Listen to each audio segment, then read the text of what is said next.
Hi everyone, I'm Stan Mallow. Welcome to Paranormal Yakker. My guest in today's show is Douglas Charles Hodgson. I'll be talking with him about one of the books in his trilogy of spirituality books, that book being Near-Death Experiences and Sacred Scriptures, the Parallel Messaging. Douglas Charles Hodgson, welcome to Paranormal Yakker. Thank you, Stan, and thank you so much for inviting me onto your podcast. I'm looking forward to our conversation. You, Douglas, are a retired lawyer, dean and professor of law, residing in Perth, Western Australia, and your career in higher education has included being a lecturer, researcher, author, human rights advocate, and university administrator. When did you realize there were parallels with near-death experiences and sacred scriptures, and what motivated you to write about it? Well, Stan, I've always believed in God ever since I was a young child, but as I get older and hopefully wiser, I have become less religious and more spiritual. And when I retired from full-time employment in 2018, I began considering life's larger questions. When our physical body dies, does our consciousness or awareness dissipate into an empty void of nothingness? Or does our soul continue on? Is there a God? Is there a heaven? Is there an afterlife? And what is that like? And what is our purpose on earth here?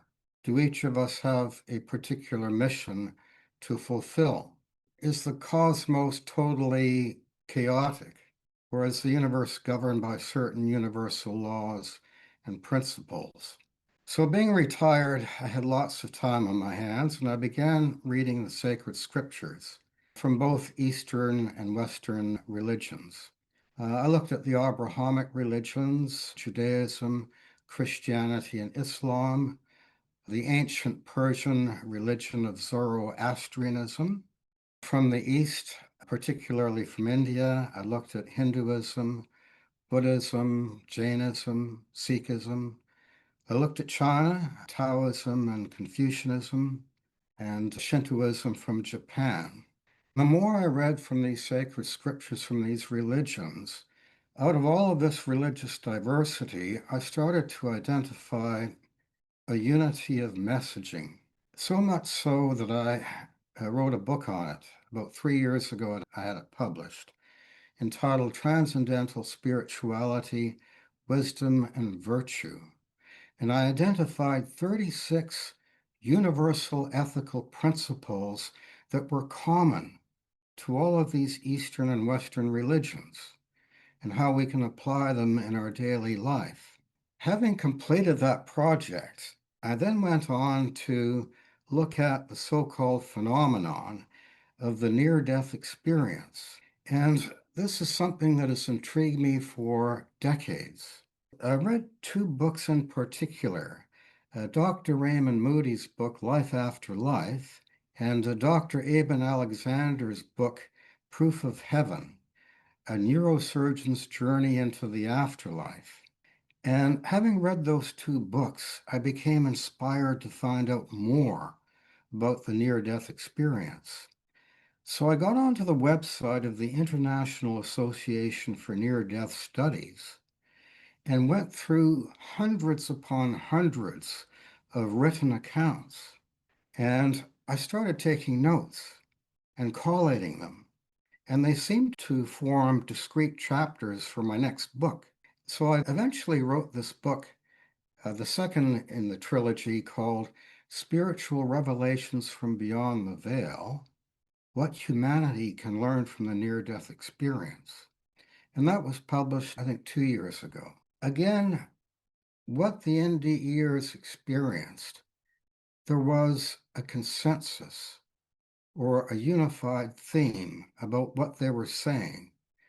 And they wanted to share that message with humanity. So that was the purpose in my publishing that second book.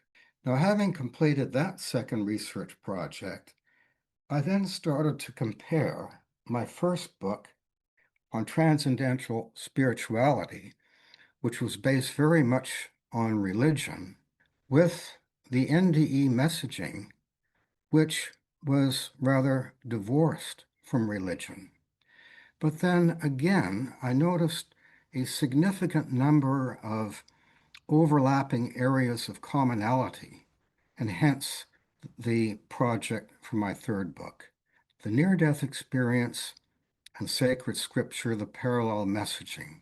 There are many commonalities between sacred scripture and the NDE messaging, but a number of important differences as well.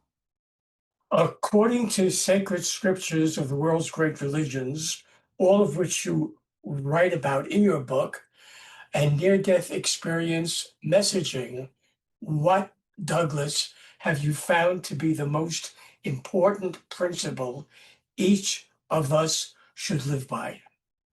Well, Stan, I'll begin with what the NDEers say. One NDEer said that he or she was advised by a being of light to connect positively with other people.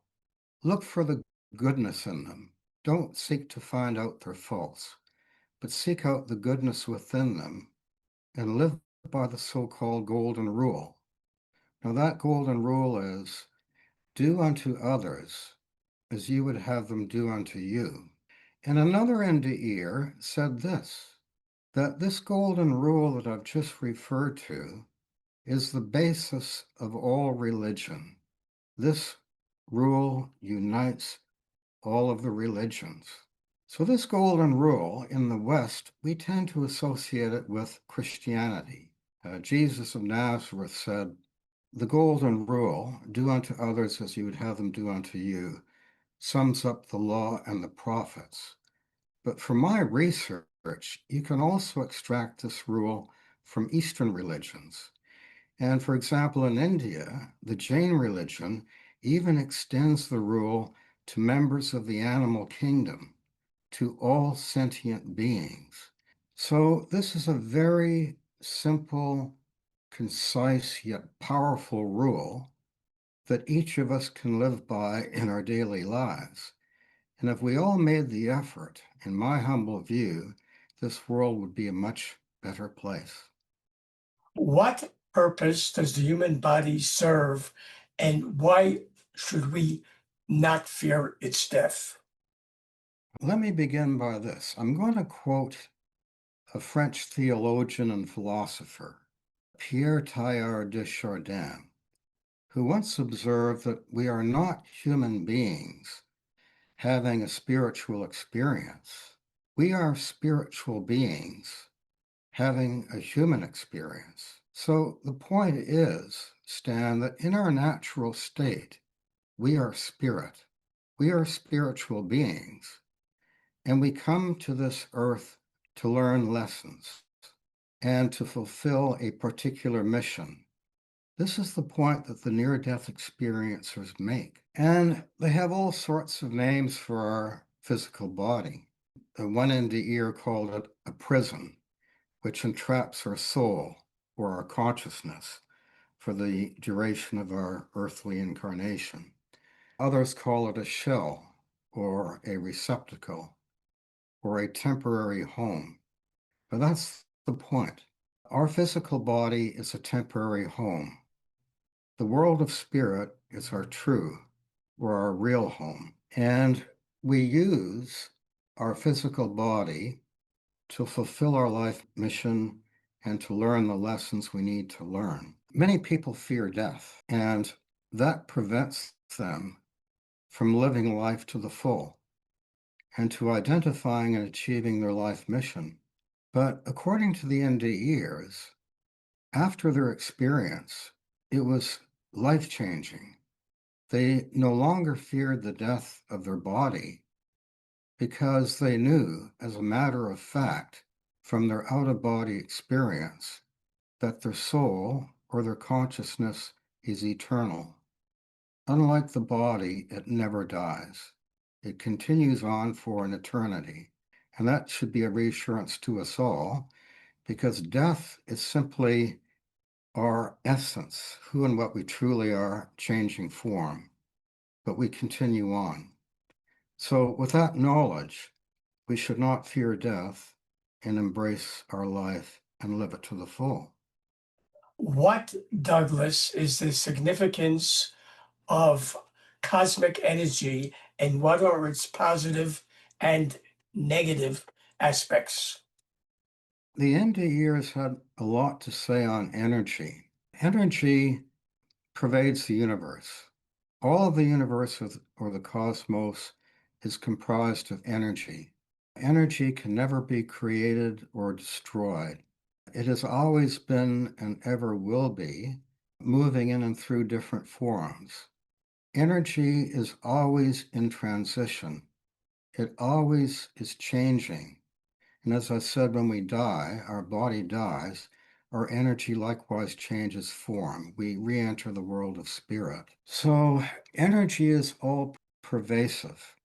However, the NDEers identify two types of energy. What might be called positive energy and what might be termed negative energy. And the law of attraction kicks in here. Positive energy understands and attracts positive energy. Negative energy understands, attracts negative energy. I'll give you some examples of positive energy. The most powerful positive energy in the universe, according to the NDEers, is unconditional love. A love that does not expect anything in return. A love for all that is, in all circumstances, without distinction. Joy is also another high vibrational positive energy. Gratitude and thanksgiving, forgiveness and acceptance, peacefulness, gentleness, truthfulness.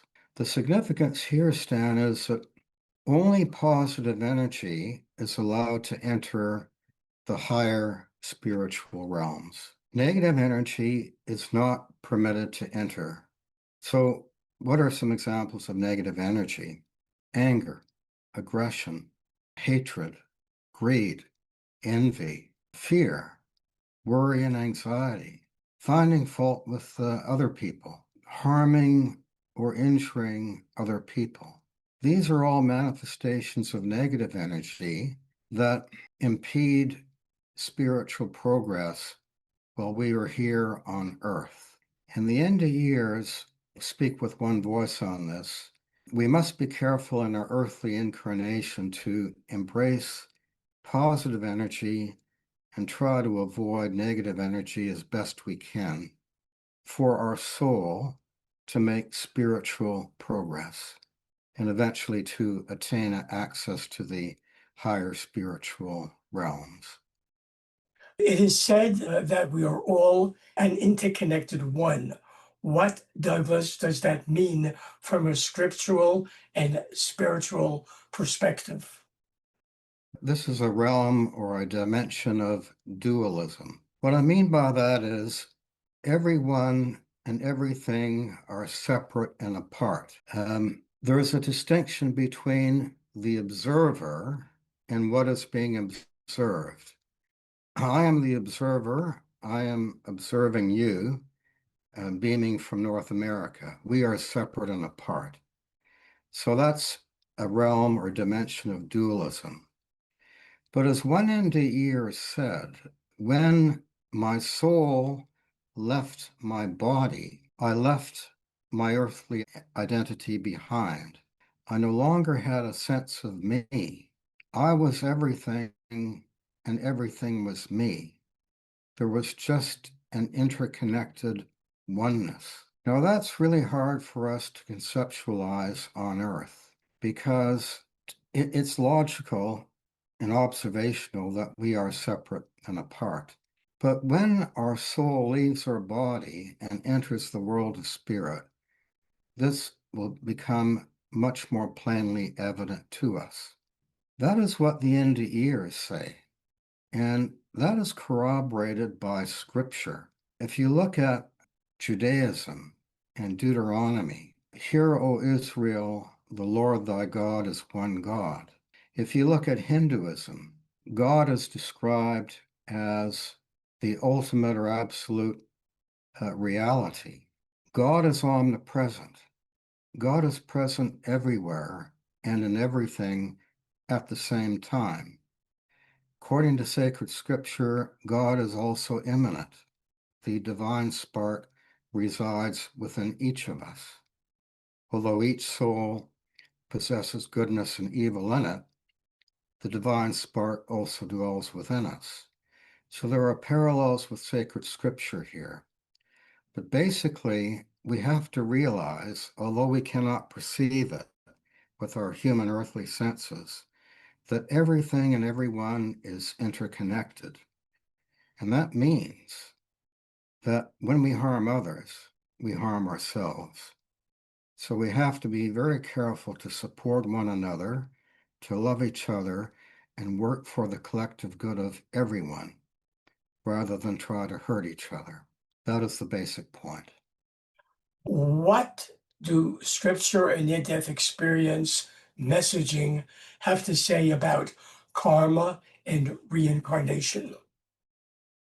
Reincarnation is a philosophy or a religious principle that we reincarnate because a single lifetime on earth is not enough to learn all of the lessons we need to learn. As one of the NDEers said, we have to keep reincarnating until we learn all of the lessons and get it right. So another NDEer said, we've all lived on earth many times before, but most of us cannot remember those previous incarnations, although some of us have had deja vu experiences from time to time. If you look at Eastern scripture, particularly from India, the religions of the East accept reincarnation. They fully accept it. If you look at Western sacred scripture, the Abrahamic religions, Judaism, Christianity, Islam, if you look at Zoroastrianism from ancient Persia, their view is different. They don't accept reincarnation. It's almost like a one and done principle. You have one lifetime, treat it as precious, and do your best. Because at the end of that lifetime, you will be judged. You can use the analogy of weigh scales.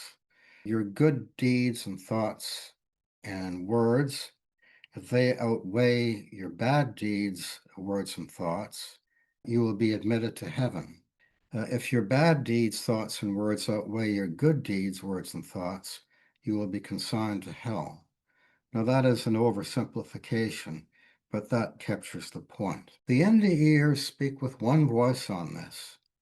Everyone that mentioned reincarnation said that it is a fact. It is a universal law that each of us has to keep coming back until we learn all of our lessons and get it right. Karma, again, you can find that both in Western and Eastern scripture. To borrow from a biblical metaphor, it essentially postulates that what you sow, you reap. What you plant, you harvest. What you create belongs to you and you alone. Zen Buddhism has a beautiful analogy to karma being an echo. So what you send forth into the universe is returned to you like an echo, sooner or later, whether you like it or not. So karma is embedded in both Eastern and Western scripture and is corroborated by the near-death experiencers. They also point out that the law of karma, once again, is a fact or a universal law. It's not necessarily a system of reward and punishment or retributive justice. It's simply a law that operates of its own accord. It is what it is.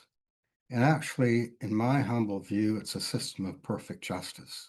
So if you do good, goodness will be returned to you. If you do evil, that same energy will be attracted back to you. That makes eminent sense to me. In what sense, Douglas, is our earthly life a mere dream compared with the world of spirit? Many of us believe that our earthly life is our only reality, our only tangible reality, and that nothing else exists. But our consciousness is always operating at different levels. So when we dream at night, we might have a good dream or a bad dream. But when we awaken in the morning, we realize that our dream was just that. It was not real. That our earthly life is our real or only reality. But the near-death experiencers say that when their spirit left their body, what they experienced was far more real and tangible than anything they've ever experienced. And they now realize that their earthly life is like a dream at night. It's a fleeting illusion, and that our existence in the world of spirit after our body dies is a much higher and more tangible reality. A number of NDEers used a beautiful description, if I may. They said that our earthly life is like being totally enthralled in reading a good book, a book that you can't put down. Or it's like being in the cinema and watching a gripping movie. It captures all your attention. But when you finish reading that book, and when you leave the cinema, when the movie ends, you re-enter the real world and you realize your normal reality. And life is like the book or the movie.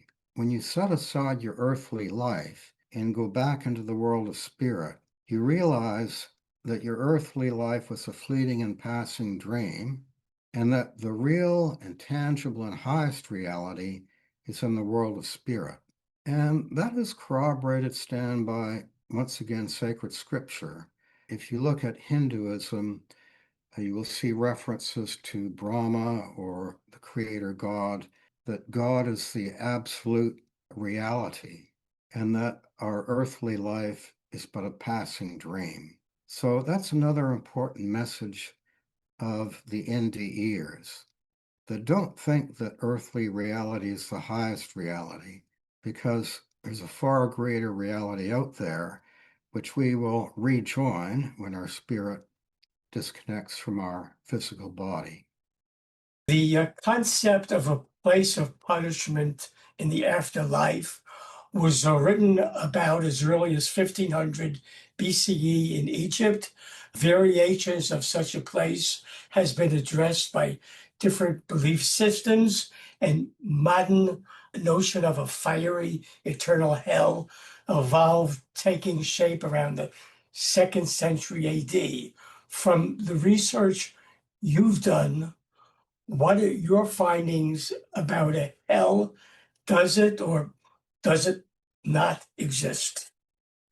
Looking at Middle Eastern scripture, once again, the Abrahamic religions, the ancient religion of Zoroastrianism, there is a concept of hell for the sinners. Going back to the weigh scales analogy, if our bad deeds outweigh our good deeds, we will find ourselves in hell, if not for an eternity, an extended period at least. That is not the messaging of the near-death experiencers. By and large, I would say only about 5% of them report negative or dark experiences. But some of them do say that there is a concept of hell.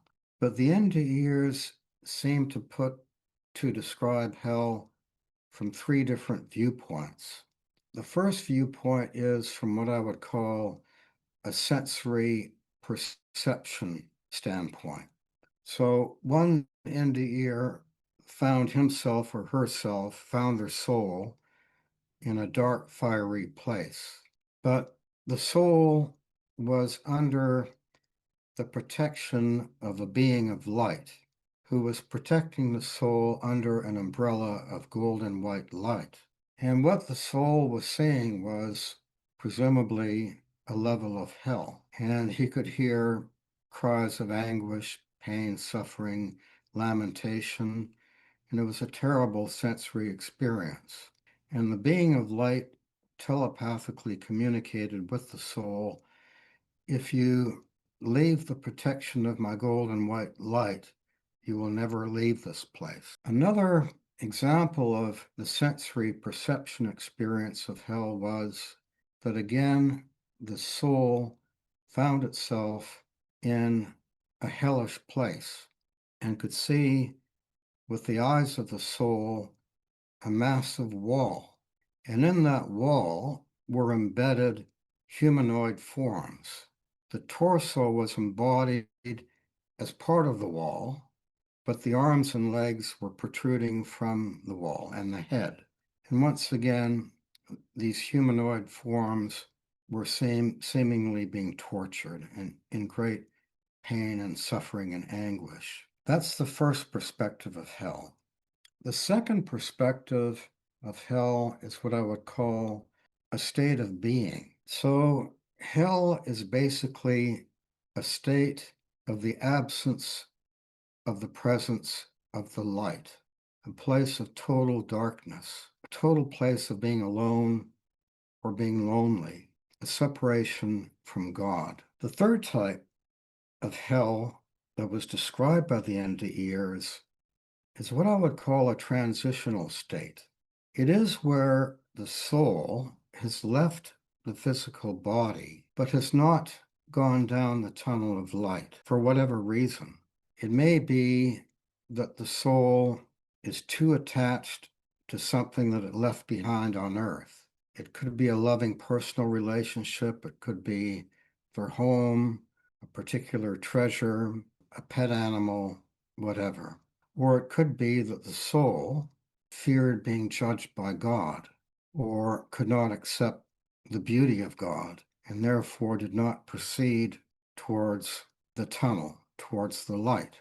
That transitional state is what the Chinese would refer to as a hungry ghost, or what we in the West would refer to as a disembodied spirit, or a ghost that does all of these hauntings. So that is an aspect or version of hell, being trapped between dimensions. But in fairness, my research was concentrated on positive near-death experiences. But from time to time, I did come across these darker experiences, but I would say maybe about 5% of them were darker, and they describe these variations of hell.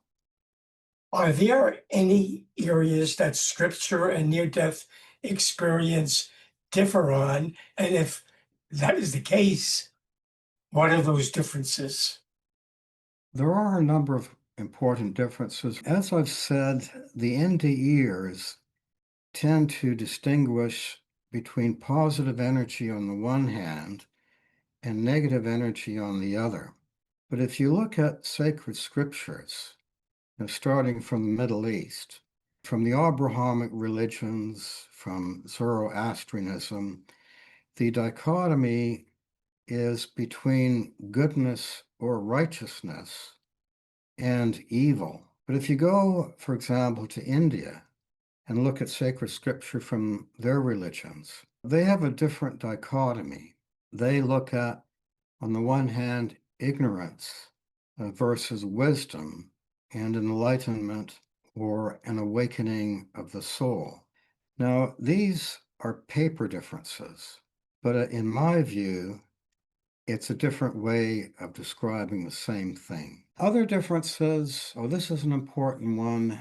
The NDEers, many of them were religious before they had their experience. But having had their experience, they said afterwards, I became less religious and more spiritual. Other NDEers said that before my experience, I was an atheist. I didn't believe in God or the notion of an afterlife. But after my experience, I now believe. Well, actually, they don't believe. They know as a fact. And those who were religious prior to their NDE, they say, I no longer believe because I now know. Based on my near-death experience, I now know as a certainty of fact that God and heaven and an afterlife exist. So when you look at sacred scripture, you find references to faith, hope, trust, belief, because faith is just that. It cannot be proven. We cannot see God or heaven with our eyes, or otherwise perceive those things with our ordinary human senses. But the NDE has enabled all of those people, people of faith, and even atheists, to now know, to have certainty of knowledge that heaven, God, and the afterlife all exist. That's should be good news for all of us. What, Douglas, are the most important messages you would like the readers of your book take away with them? Do not fear the death of your body, because your soul is eternal. Your soul can never be destroyed. So rest assured that when your body dies, your energy lives on in a different form. A beautiful afterlife awaits you in the higher realms. Another important point, Stan, is that what we consider important on earth, fame, material wealth, control, these things are considered in the world of spirit superficial, irrelevant, insignificant. What really matters in the world of spirit is how we lived our life on earth, how many small kindnesses we extend to our fellow human beings or to members of the animal kingdom. These small kindnesses mean so much to God. And these small kindnesses will be brought up and reviewed as part of our so-called life review, and when we have that, when our earthly life ends. And I guess the other main takeaway is that unconditional love is the most powerful energy in the universe. You overcome anger and hatred with love, but the world has not understood that, but hopefully one day it will. Should viewers of Paranormal Yakker want to purchase near-death experiences and sacred scripture, the parallel messaging, and also learn of the other books you've authored, which you spoke about briefly in the interview, how, Douglas, can they do that? Well, they're all purchasable through Amazon, Stan. You may find them in bookstores, but probably Amazon or through the publisher. Collective Inc. O-Books would be your best bet. Douglas Charles Hodgson, I thank you for being my guest on Paranormal Yakker. It's been a great experience yakking with you. Thank you. It's been my pleasure, Stan. Thank you very much. Hi, everyone. This is Stan Mallard of Paranormal Yakker. I hope you enjoyed the interview you just watched. So that you don't miss any upcoming shows, be sure to subscribe to my free YouTube channel. To do that, just press the subscribe button on your screen.